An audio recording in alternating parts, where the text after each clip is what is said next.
You guys ever been to the zoo when you saw penguins? I mean, I have. I've seen the African penguins and then I've seen the Arctic penguins. They're two different kinds of penguins. One likes hot weather and one likes cold weather, but they're both penguins. Isn't that amazing? But can they fly? That is the question of the hour. And I have a gentleman right here that says they can. I want to introduce to you guys, and I mean, Andrew Patrick has been here for a while, and Mr. Craig, thank you so much for being here. My pleasure, yeah, my pleasure. I Oh, the just pleasure. I had shared a story about a little Yeah. 7-year-old picked my book up, and he just studied it just intensely, and then he just says, "Is this fake?" Like this, he couldn't tell whether it was something new for him or fake or whatever. It is something of a metaphor, I guess you'd say, penguins flying. We all believe it's not possible, but they are a bird, Yes, they but are. they are more like a swimming bird than flying bird. Exactly. But here's the reason for the book. The book, the penguins are have a colony mind, and um, my people and I, shall I say, I think I'm a member of the Council of Eight. I've studied with them for 20 years. Came from the other side of the universe back in 1945 when we dropped atomic weapons on Japan. And the sun took umbrage at that. The sun does not permit nuclear explosions in its solar system. The sun is the mother of the solar system. The planets were all birthed out of the sun. The sun holds the family of the solar system together in a motherly manner, a loving manner. And the sun provides and protects for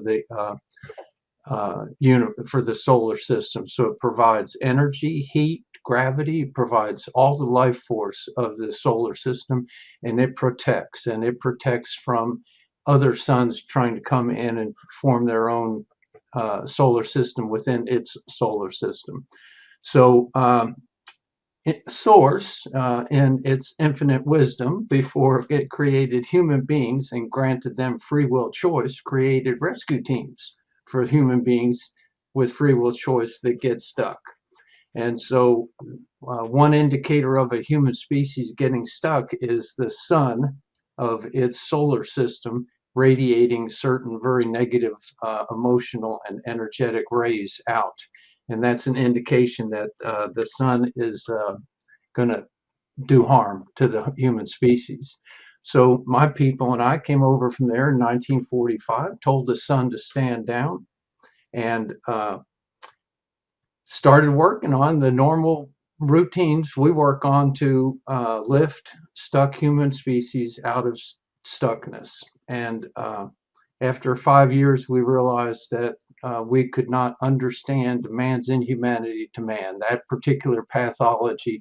And you can see it on the news every day. I was practically crying watching what's going on in the Middle East and what's going on in the Ukraine and what's going on in our political system here. We have a man that wants to be a dictator running for president. What in the world happened? So, and all of this is just different levels of man's inhumanity to man. So, in 1950, I incarnated on the planet because that's the only way we felt we could understand it. And so, my book is, in a way, kind of an autobiography of myself. I'm the penguin flying.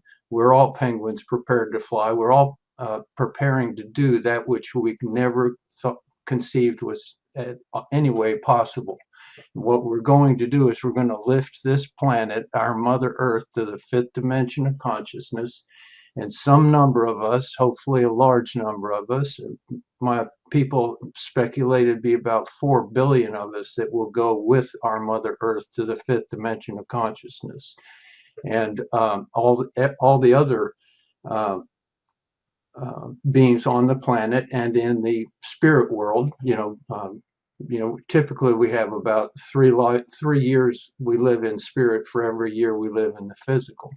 So, we've got 8 billion people here. If we were in a normalized situation, which we're not, That would mean we probably have about 24 billion beings in spirit that are preparing to, at some point in time, reincarnate on the planet. But anyhow, uh, so it's a little trickier than this because we've had explosive population growth, but we're uh, hard at work on that. But anyhow, in 1950, I incarnated to experience man in humanity to man, and I have. I was killed twice when I was 69 uh, months old, and I got killed by a car. I was crushed under the right front wheel.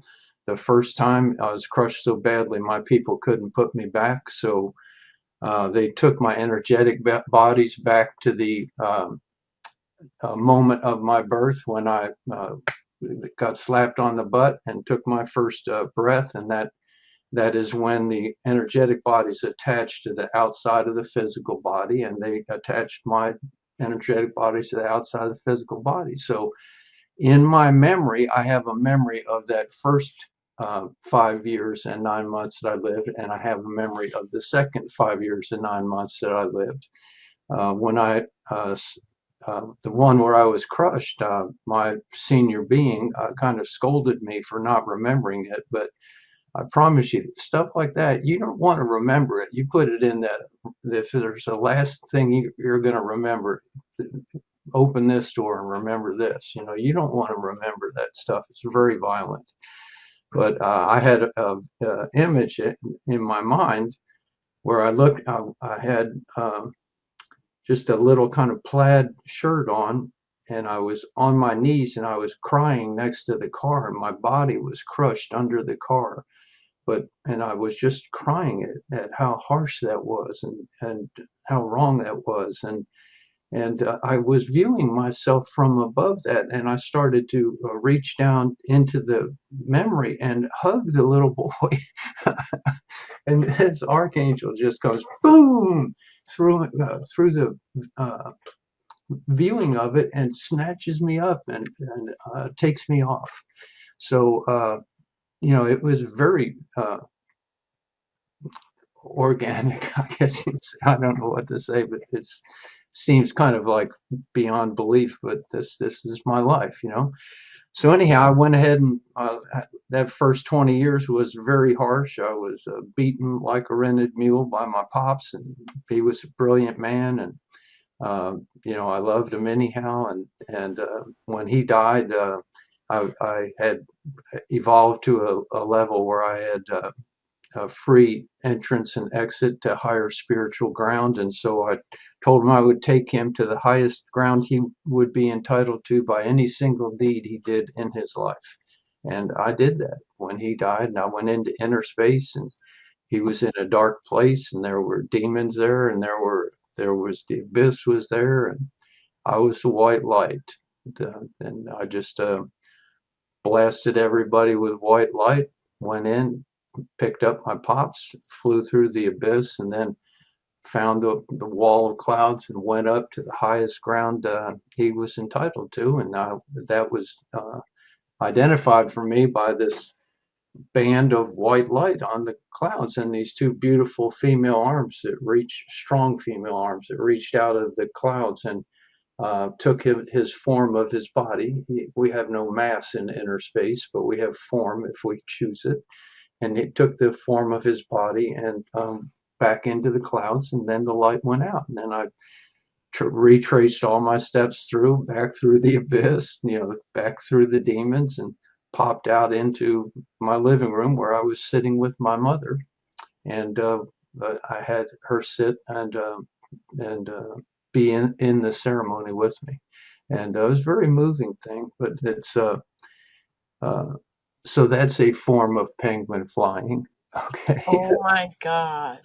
Wow. So, a lot of people don't understand that, and I'm glad you explained it, because some people would think that a penguin flying would be like a fiction, like a real penguin flying, like a fictional book. But this is literally you, You've died twice. What was that like? I mean, a lot of people get into the near death experiences or the NDEs, and I really, really wanted to talk about that with you today because I know that a lot of people don't believe that there is an afterlife, but I truly believe there is. And I'll tell you why. I'll tell Yeah. you why. So, my mother, she passed away July 21st of this year. It hasn't been too long, so I'm still kind of mourning her death. But when she was alive, the Thursday before she died, I'm outside in my garage, and all of a sudden, and this is no lie, all of a sudden, I hear Kim, and I feel somebody push me, and I fly back a little bit, and I'm like I come off of my feet and fly back just a little bit, and I'm What was that? like I'm looking outside like as if somebody's there. Really? You just like experience. So I called the hospice because she was in the hospice at that time because I couldn't control her Right. bodily throw ups and Everything. stuff like I Yeah. couldn't Yeah. I Yeah. couldn't do it at home. Right. Right. Anyway, so they said, well, we've had this happen before so many times because the person at the end stages. Now, this is what they told me. I'm not going to tell you who told me, Yeah. but It's okay. someone that answered the phone. Yeah. That Yeah. was just someone that answered the phone. It wasn't the doctor, the nurse. I don't know who it was. It was someone who either worked there or volunteered there. They answered the phone and they said to me, we've seen this many times before at the end stages of when a person's about to go, they travel outside of their bodies. And the first Oh. person they go to is their loved one because they want Oh. to communicate to them before Yes. they leave. Yes. Yes. So I was like, I'm coming. I'm on my way. I dropped everything. I left the food out. I left the oven on. I left the door unlocked in the garage. I mean, literally, I dropped everything. I left my drink in the garage. I mean, I dropped everything, and the next thing you know, I was there at the hospital. I was there for 2 days. But that was the last night that she can actually hold my hand. Like she could squeeze my hand in Oh. communication, but that Oh. was the last night that she had any control over her bodily functions. The next day, which was Friday, she had no control over it. Yeah. Saturday, it was even worse, Yeah. and Sunday, she passed. Yeah. Well, that's So, very vivid. wow. That is very vivid, and Yeah, I have some similar things with my mother, but the important thing in all of that is it's really direct communication from the yeah. afterlife to us individually, Yeah, and it's not meant for everybody. Everybody's on a different path, you know, yeah. and so it's not like so so each Hmm, of us gets the circumstances that are uh, that best advantage us to learn what we came to learn. And in some case, that's the consequences of murdering somebody, and in other cases, it's it's the horror of being murdered. You know, like that. Each person is learning something, okay, but it's wow. not. They're not saintly. It's not that the teaching or learning is necessarily uh, loving and wonderful, okay. And so, but you know, for most of us, it's pretty uh, loving and wonderful Mhm. teachings. Wow. But you have to have the hard stuff in order to learn certain things, and so you know you do that too. So getting killed twice, but for me, it was a learn. It was I had to get stupefied. I had to get knocked. I had to have the fifth dimensional consciousness knocked out of me in order to perceive man's inhumanity to man. And getting killed twice like that at such a young age, and then otherwise being beaten quite a bit. You know, you know, uh, I'm like a rescue dog or something, you know. So that first 20 years was rough. And then Wow. the next 20 years I got in the army and got out of the army. Next 20 years we're doing great. And then but then at the end of that, then my wife went off the ranch on me and was sleeping with other men in a little Oh. small Texas town and stuff like that. Mm-mm. and I was a high profile person in the town, and it was really wrong, you know. But anyhow, broke my heart. But it caused me to say, well, I must not be here to win the game I'm winning right now. I'm in the completely wrong game. Mm. And so that's what caused me to begin my spiritual inquiry. And so Wow. for the last 30 years or so, I've been on a spiritual inquiry. And in particular, 20 years ago, I started with the Council of Eight, studying with the Council of Eight. And in fairly short order, I uh, came to believe that I had come from the other side of the universe with them. Uh, Mm. and so, you know, it's way outside of penguins flying, you know. Yeah, it definitely is.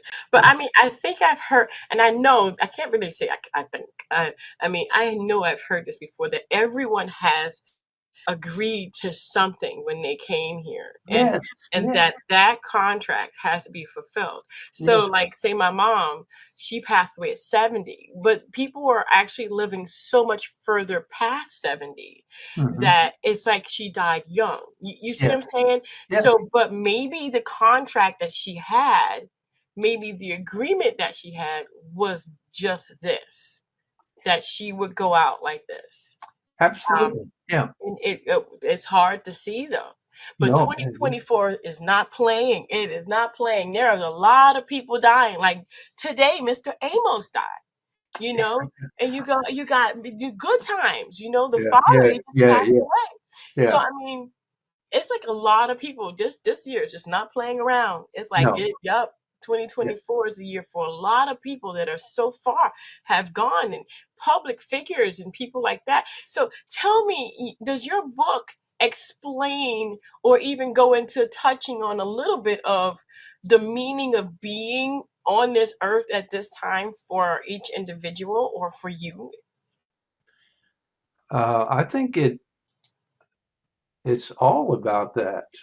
You know, Mm, it's just woven in there. It's not like a dogma, okay? mhm, Which you know, I think it's helpful to read the book with a generous listening. Okay, I've coined this term because we have been trained from birth in judgmental listening, and judgmental listening uh, holds itself as being right and makes the other guy wrong, things like that. But you also are very judgmental about yourself and stuff like that. mhm. But I call this is how I start my day. I call upon all that's sacred in the universe to send me those that will inspire me and those that will be inspired by me. And then Right. I seek out to live an inspired life every day. And the inspiration happens, and with complete strangers. I call it a uh, inspiration ping pong, you know, ping ponging back and forth. I'm the grand title. I drive ride share for Lyft. Okay, so I've had 10,000 rides in the last 2.5 years, and I've talked to 20,000 people, and Wow. it's completely altered my relationship to this species. I have so much more love for this species of human beings than I ever had before. It's just mind-boggling. It's just the simplest, easiest thing, but you do want to have the people that will show you the good side come to you. Mhm. If Yeah. you're angry at people all the time and stuff, you'll tend to draw people that make you angry. You know, so you know, there's a causality that we are all creating our own reality, but it doesn't seem believable. Once again, just like the Yeah. penguin flying, it doesn't seem believable that the 99% of the people that have gotten into my truck have been uh, inspiration to me. You know? Yeah. How did that happen? It's you just exercise the muscle of the law of attraction. So, Yeah. yeah, and then there's so much more. There's so much richness to human beings, uh, and and people are just living little small fragments of life. We consider it a whole life, but it's really just a little small fragment of life to learn a particular lesson. Like you were just saying, you know, they signed the contract that they were going to go in and they were going to live this life and fully understand and know what there was to gain from that life, or something like that. Or Yeah. like I opened up, I said that I've incarnated because my people couldn't understand man's inhumanity to man. So I came and lived a harsh life in order to help my people understand man's inhumanity to man. Wow. Wow. How how important is it to have that open mind, that open availability to learn something new when reading your book? It's well, it's helpful. I think you can just get the book, hold it to your chest. I actually autographed a book for a young woman and that I had given around and just gave it to her. She held it to her chest like it was her baby. Wow. She just was just so moved by that, and it meant so much to her. And I mean, it's and that it's one of those things that well, my peeps said not to worry about sales. They said that as long as it has the Library of Congress number, which it does, it's in human consciousness. So Mm, all of the teachings, the themes, the teachings, and whatever can be learned from this book by any human being is available in human consciousness, the consciousness of this human species right now, because it's registered in the Library of Congress. But I think that you can accelerate that learning by getting the book. I mean, uh, and how many books uh, can say that? How many authors can say that? That my book is in the Library of Conscious. not not many. So it's in your human consciousness, and Hmm. that, and then Wow. like my senior being Shugala said, he said, you got killed by the car, you got crushed. It's in your memory. Go find it, and Mm. and he kind of scolded me, and that's really the only time he has spoken sharply to me, but it was so important. So I must have promised him that I would not forget that I was going in there. I was going to get killed a couple times to knock the higher order consciousness out of me so I could be, an authentic third dimensional human being of third dimensional consciousness. And I would not forget. And later I would be able, because I knew all of that, I would be able to uh, write this book, you know. And, uh, Wow. and so he spanked me a little bit on that one. Because it's Wow. a little harder, it's a theory, it Mhm. was a theory that I could remember. I Yeah. had never done it before. Yes. So this is a whole new thing. So it's been wonderful though, and I've been just so happy with how loving it allows people to be that get into my vehicle. As soon as I mention the book, it alters them. Yeah, I hear Yep, you. they start telling me stuff and asking me stuff and all that, and we're all of a sudden we're in this little bonding, spirit conversation. It's wonderful. Yeah. But That's what I wanted to know. I mean, it really does open the door to talk about things that most people don't want to talk about, or they believe and they just never had the opportunity to speak to someone else who actually does believe that as well, you know. right, And yeah, so that's wonderful. yeah, yeah, it's definitely that, and Hmm. they take the opportunity. I promise you.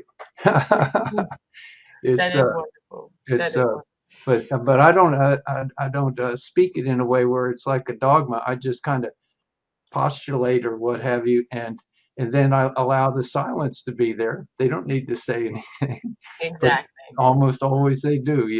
Well, you know Hmm. what? It's Wow. sweet. It is very That's sweet. wonderful. That is wonderful. Well, the book is When a penguin, here it is, When Penguins Fly, and you can go ahead and get that on Amazon. The website QR code is in the corner right there, so that you guys can go ahead and put your phone up to the actual screen wherever you're watching, and go ahead and go to the website. I want to thank you guys so much. Andrew, thank you so much for being on the show. I truly appreciate it. You've opened up my eyes and showed me that I am not crazy, that my mom actually did push me and yell at me at the same time, like, get your butt over here, girl. Yeah, yeah, yeah. What a wonderful experience, and It to was. be able to speak it into a generous listening, you know that, Yeah. and That was crazy. I told my husband, he was like, "What?"